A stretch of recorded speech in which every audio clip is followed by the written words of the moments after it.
just spectacular. You love to see good things happen to good people. And this is obviously one of those case studies where they do happen.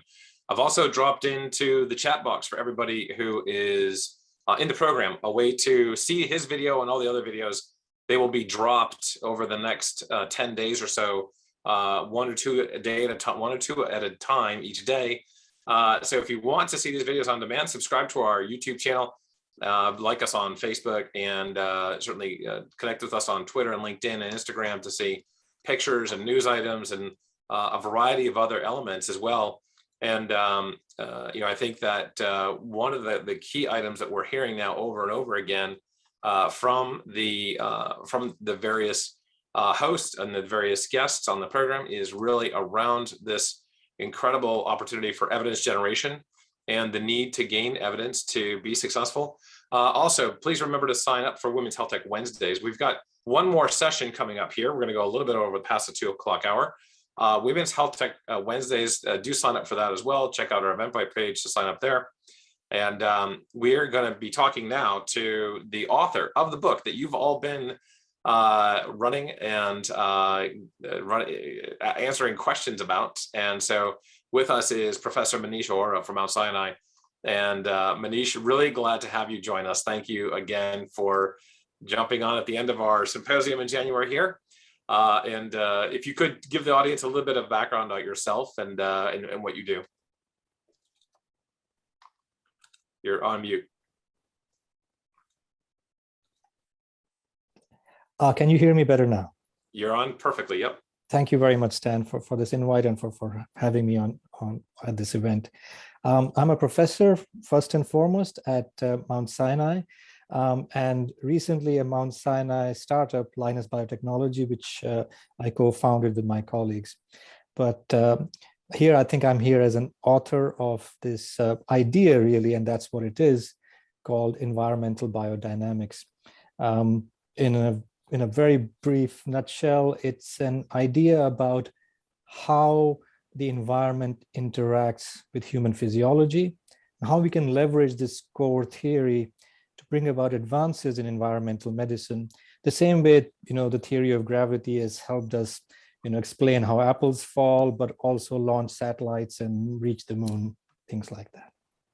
That's brilliant. And tell us, what was the kind of the seed that germinated that caused you to write this book? Where did you find the passion? Why did you write this book? I think every author would say this. It was a labor of love, but the way it started was really this realization that came from many years working with physicists and mathematicians. Part of my PhD training was under a nuclear physicist in Australia. And I immediately noticed this difference that in many other fields, theories are widespread. In fact, we often start talking about theories. But when it came to environmental medicine, there seemed to be no underlying theory. At least I couldn't identify one. And so unlike, evolutionary biology, we have the theory of evolution. We have the work of the greats like Einstein and Newton. I couldn't identify an underlying theory for my own field. And the more I read works outside my comfort zone, the more I realized that theories are very important. It's not just something you do because you have an academic interest. They can bring things together and help us achieve things that are not even imaginable by the person who proposed the theory. I always say this during my lectures. I doubt if Newton, when the apple fell next to him, was thinking, oh, now I know how to launch a satellite, or now we can send a human to the moon. But that's what that theory achieved. So that was where it started for me, just this realization that something was missing. That's brilliant, absolutely brilliant. And when you are looking about at the book and tell us a little bit how the book, maybe did Linus, your new biotech company, kind of inspire the book, or did the book inspire Linus? They went hand in hand, but I think the book came first. I'm a big believer in having an impact on major public health problems now. I didn't want to just put forth a theory. Yes, there is a theory, or more accurately, a conjecture. As you know, a conjecture is a theory that still requires more proof. I didn't want to just put forth this conjecture. I wanted to take it one step further and say, look, here is a tool that helps people now. We don't have to wait another 2 or 3 decades.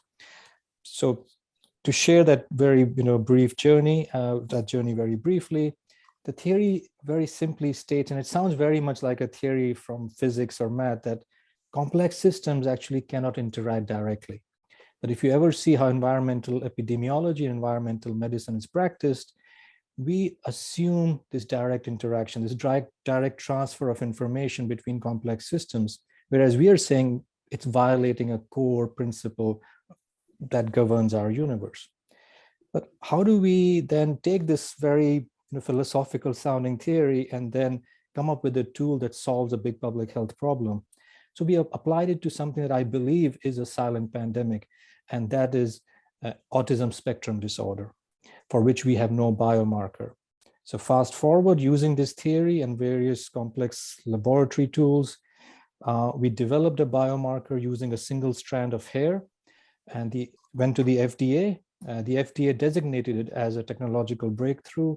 And for the first time, the FDA has approved or given a breakthrough designation for a biomarker that can help detect autism as early as birth. So that's how the book fed into the company.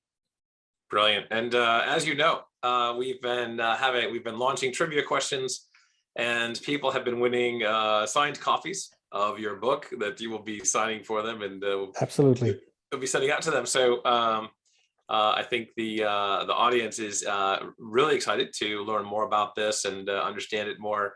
And again, for the audience,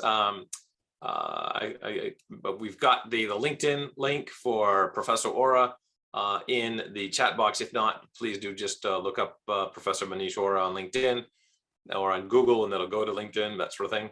And again, Professor, thank you very much for joining us today. A wonderful piece of work. Really enjoyed it, and just the contribution now.